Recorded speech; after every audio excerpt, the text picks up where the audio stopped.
retrouvons pour cette étude sur les origines, où nous allons cette semaine étudier plus particulièrement l'achèvement de la création. Pour ce faire, nous avons comme invité le pasteur Charlie Raison. Bonsoir Charlie. Bonsoir. Bienvenue. Et le pasteur Mathieu Furet. Bonsoir, Bonsoir. Mathieu. Nous allons donc prendre ensemble cette leçon de l'achèvement de la création.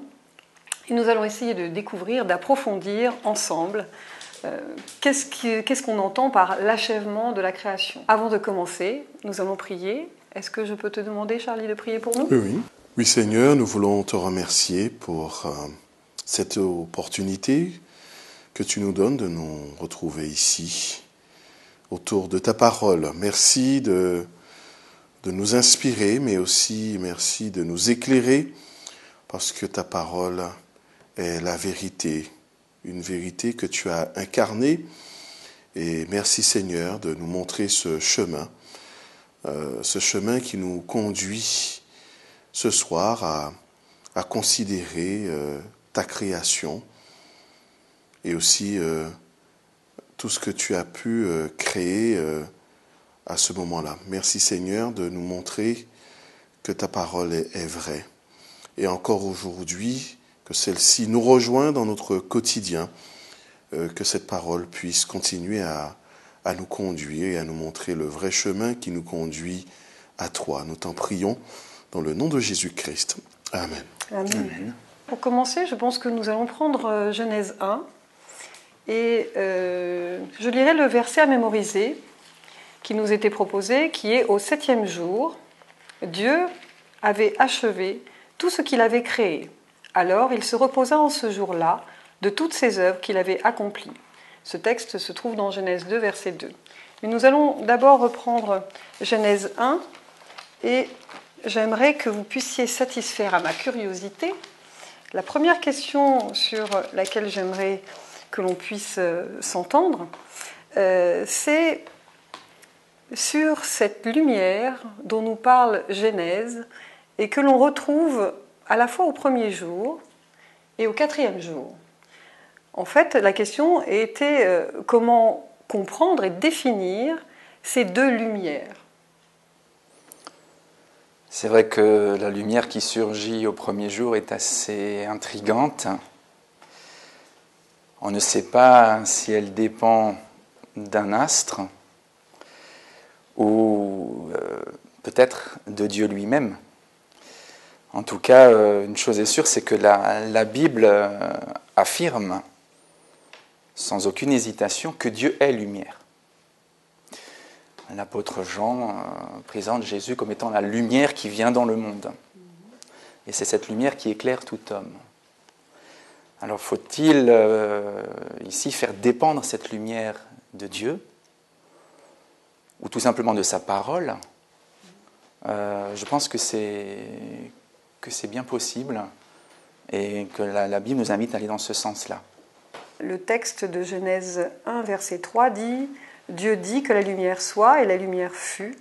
Dieu vit que la lumière était bonne, et Dieu sépara la lumière d'avec les ténèbres. » Mais alors la deuxième lumière, Charlie, est-ce que tu peux nous en dire un petit peu plus ? Alors cette deuxième lumière, il est question tout simplement des astres, puisqu'il est parlé de petits et de grands luminaires.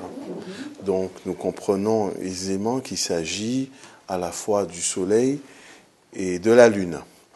Alors ça peut nous surprendre, cette redondance, mais il faut se replacer dans le contexte où il est question d'un récit de la création faisant état de la manière dont Dieu a créé. Alors, c'est sûr que nous n'avons pas de témoins visuels, mais la Bible nous dit comment Dieu s'y est pris. Et de suite, lorsqu'il est question de ce petit et grand luminaire, on comprend qu'il s'agit de faire une séparation pour rythmer les jours, et en particulier cette alternance que nous retrouvons dans le texte génésiaque entre la nuit, il y eut un soir, il y eut un matin, donc le jour, nuit et jour, soir et matin, pour rythmer les jours. Donc, ce grand luminaire va présider pour la journée, petit luminaire, donc la lune, pour la nuit, pour bien montrer que dès le récit de la Genèse, il est question d'un rythme donné par Dieu, ou encore d'un cycle, si on peut parler ainsi, pour bien montrer qu'il y a un espace-temps qui est défini par ces astres. D'accord, donc là on est dans un rythme jour-nuit, et dans la première lumière, on est dans une lumière qui vient séparer la lumière des ténèbres. Est-ce que cette lumière dont on parle, cette lumière du premier jour, fait référence à Ésaïe 60 qui nous dit « Lève-toi, sois éclairé, car ta lumière arrive et la gloire de l'Éternel se lève sur toi ». Oui, on peut effectivement l'associer à la gloire de l'Éternel. Je pense que ce récit veut nous rappeler que toute lumière, finalement, toute source de vie, vient de Dieu. Il y a là une petite pointe polémique, parce que beaucoup d'hommes ont adoré les astres, justement. Ils ont adoré les luminaires. Pensez au dieu des Égyptiens, Ra, qui est un dieu solaire. Pensez au dieu des Romains. Voilà, je passe d'une époque à l'autre, mais le dieu Mitra était un dieu solaire également. Donc effectivement, Dieu nous dit là, attention, la lumière, elle m'appartient quelque part. Et comme je l'ai déjà dit, la parole, donc, cette Bible affirme que Dieu est lumière. Donc il n'y a pas de séparation entre lui et la lumière. Voilà. Oui, et c'est vrai que j'imagine que lorsque nous serons dans notre cité, notre destination finale, entourés de 1000 milliards de soleils qui est notre Seigneur Jésus-Christ, nous n'aurons probablement plus besoin du soleil pour être éclairés durant la journée. Voilà. Nous aurons peut-être du mal à trouver la nuit à ce moment-là. Vous avez un texte de l'Apocalypse qui confirme ce que vous avancez là, à savoir que devant Dieu, les lumières pâlissent. Le soleil n'a plus raison d'être. Voilà. Nous allons prendre plutôt dans Genèse 2 et voir dans Genèse 2 comment fonctionnent les éléments de la création et quels sont les différents éléments qui permettent de dire que la création est une œuvre achevée. Déjà, le texte l'exprime de façon très claire et non équivoque. Verset 1er du chapitre 2 de la Genèse se lit de la façon suivante. « Ainsi furent achevés les cieux et la terre et toute leur armée, Dieu acheva. » Donc c'est important de noter ici la fin d'une œuvre créatrice toute spéciale. Oui, le texte est clair. Oui, non seulement le texte est clair, mais cette alternance que nous avons à plusieurs moments précis, à savoir « il y eut un soir », il y eut un matin, ce fut le premier jour, ainsi de suite, ce fut le second jour, le troisième jour, jusqu'au sixième jour, nous montre bien et définit ce que Dieu a créé, qu'est-ce qu'il a fait. Et ensuite, nous avons une autre répétition dans ce texte aussi, que c'était bon. Arrivé à la fin, donc lorsque Dieu constate qu'il a achevé, ainsi furent achevés. Dieu vit que tout ce qu'il avait fait était très bon. Et à ce moment-là, il donne un septième jour, un jour de repos, un jour pour une relation privilégiée avec l'homme et la femme. Donc, nous arrivons au sixième jour, à la création de l'homme et de la femme. Septième jour, Dieu ouvre une porte. Ainsi furent achevés. C'est le septième jour. Tout était très bon, jour béni et sanctifié. Par là, nous comprenons très bien que nous sommes passés à un autre cycle. Oui. Pas un cycle où Dieu va créer, où Dieu va faire quelque chose de particulier, mais un moment privilégié de relation avec l'homme et la femme. Il y a aussi cette notion d'équilibre, comme on vient de le voir dans notre première question, qui est le premier jour qui fonctionne avec le 4e jour, mais le 2e jour fonctionne avec le 5e jour, et le 3e jour fonctionne avec le 6e jour, comme si Dieu a posé des bases très stables, des fondations très stables, et donc interdépendance entre ces jours qui ont précédé le jour sanctifié, le jour mis à part.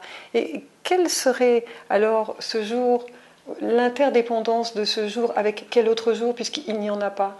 Est-ce qu'on pourrait se dire que ce jour-là, toute la dépendance est entre la création, la créature et Dieu? Oui, effectivement, il me semble que ce jour est en quelque sorte la clé de voûte point d'orgue, de l'édifice. La clé de voûte. Effectivement, il vient parachever l'œuvre de Dieu. C'est un moment particulier. Dieu met fin à son ouvrage et en même temps, il se donne les moyens de l'apprécier avec l'homme et la femme qu'il a créé le dernier jour donc de ce premier cycle.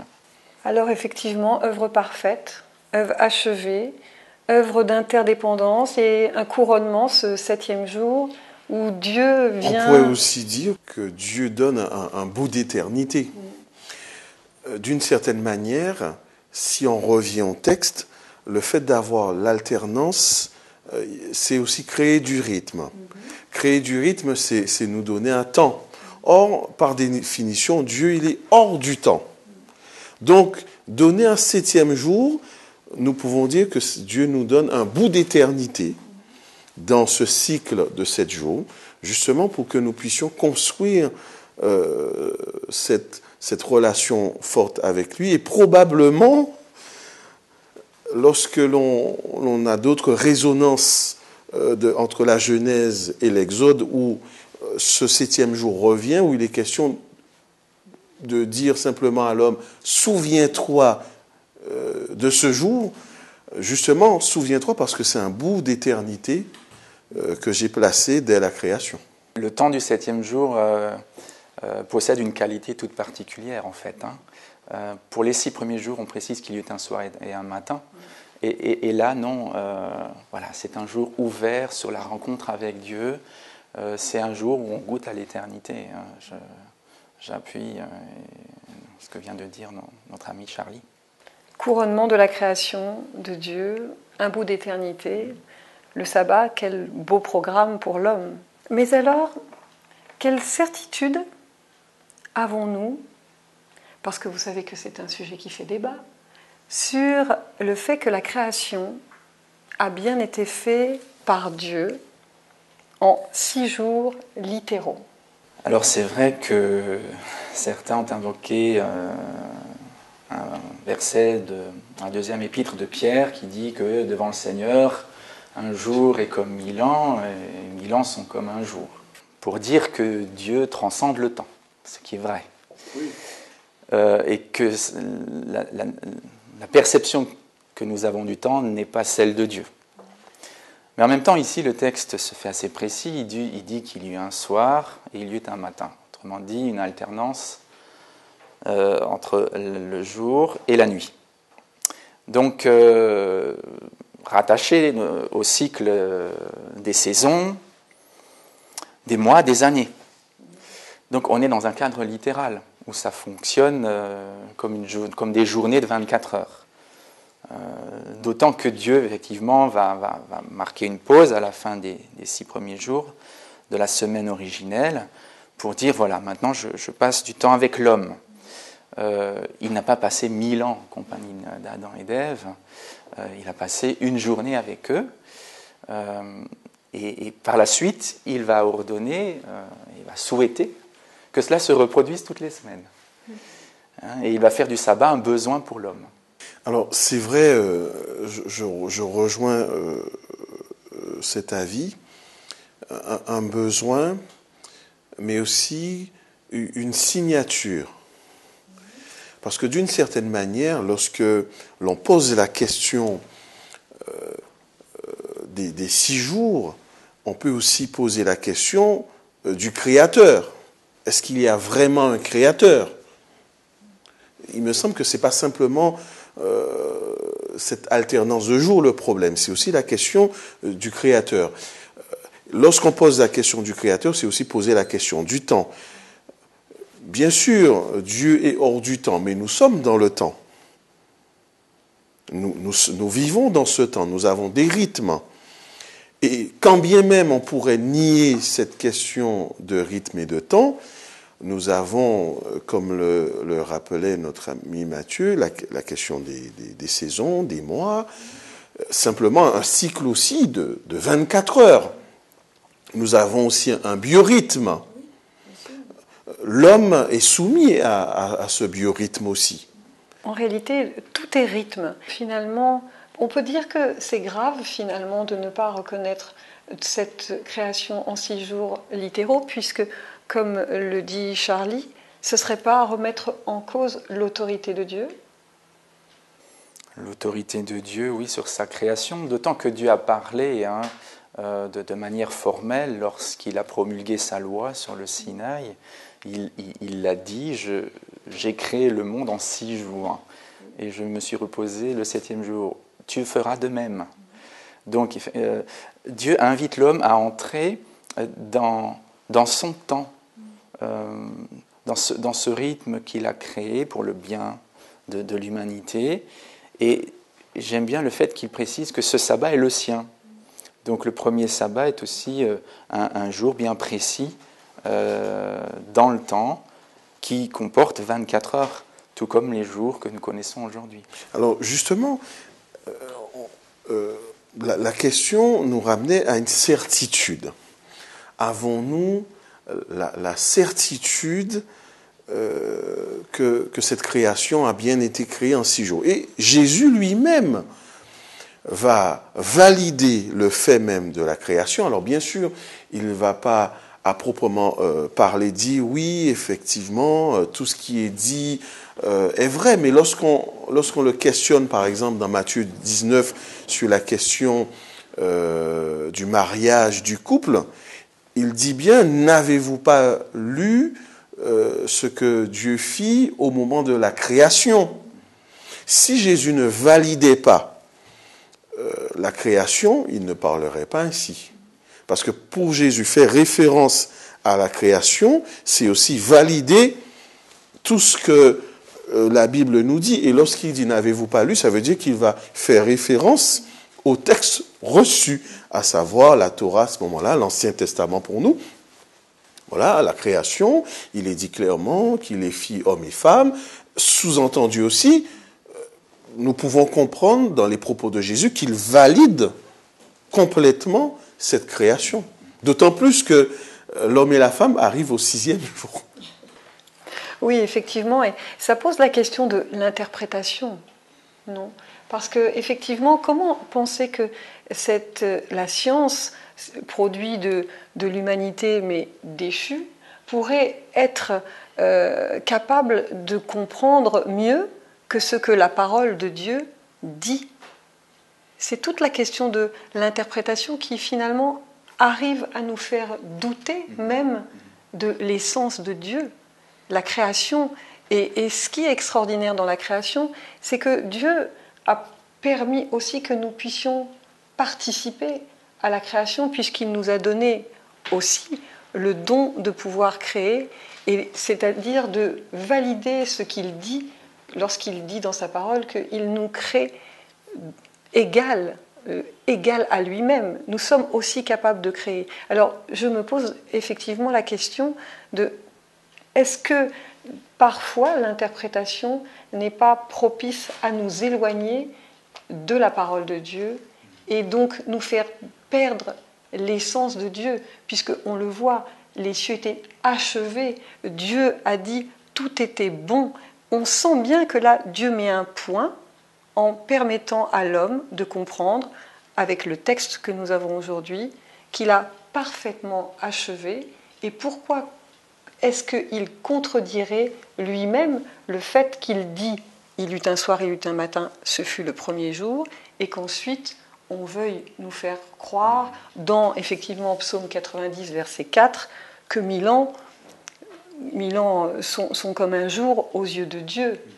Le temps de Dieu n'est pas le temps de l'homme, et nous devons rester fidèles à la parole qui nous parle de la part de Dieu, et ne pas essayer finalement d'apporter notre petite connaissance, parce que je crois que parfois Dieu doit sourire en nous écoutant tordre le sens des choses qui sont si claires dans sa parole. J'appuie ce qui est dit, mais c'est vrai que il est très difficile de trouver sur cette question-là une adéquation entre les apports scientifiques et les apports bibliques. Tout simplement parce que la Bible n'est pas un ouvrage scientifique. La Bible nous dit simplement que Dieu a créé, et nous dit ce qu'il a fait le premier jour, le deuxième jour, ainsi de suite. Mais ce n'est pas un ouvrage scientifique. Il y a d'autres éléments aussi qui peuvent nourrir notre réflexion sans pour autant que cela puisse perturber notre foi. Par exemple, lorsqu'il est dit au commencement Dieu créa. Alors, il s'agit de la création, mais il y a une différence entre la création et l'âge de la terre. La terre était informe et vide. La terre était déjà là. Donc il y a une différence entre l'âge de la terre et la création sur la terre. Et des fois, il y a un amalgame, parce qu'on se réfère à différentes sources scientifiques qui parfois posent problème, alors qu'il suffit d'entendre bien que la science est là pour donner un aspect, et en plus les scientifiques entre eux ne sont pas d'accord sur cette question, pour donner un aspect qui, me semble, à certains moments va éclairer des éléments que nous ne comprenons pas, puisque ce n'est pas un ouvrage scientifique, la Bible. N'empêche, c'est un ouvrage qui fait appel à notre foi.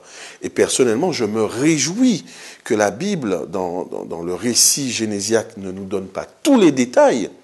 Parce que s'il fallait donner tous les détails, quelle est la dimension de notre foi? Il est bien que Dieu laisse un espace pour que l'homme puisse aussi s'impliquer dans la relation. Et nous ne sommes pas en mesure de comprendre ce que Dieu fait dès le commencement, en fait. Personne n'a été témoin de l'acte créateur de Dieu, si ce n'est Dieu lui-même. Enfin, je veux dire, aucun être humain. Hein. Bon, c'est vrai qu'on peut y associer les fils de Dieu, les habitants du ciel.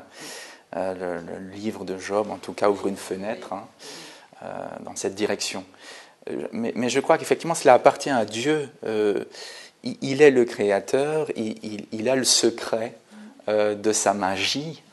Il est capable de créer à partir de rien, ou plus exactement à partir de ce qu'il est. Il ne dépend pas de la matière, il ne dépend pas de l'énergie.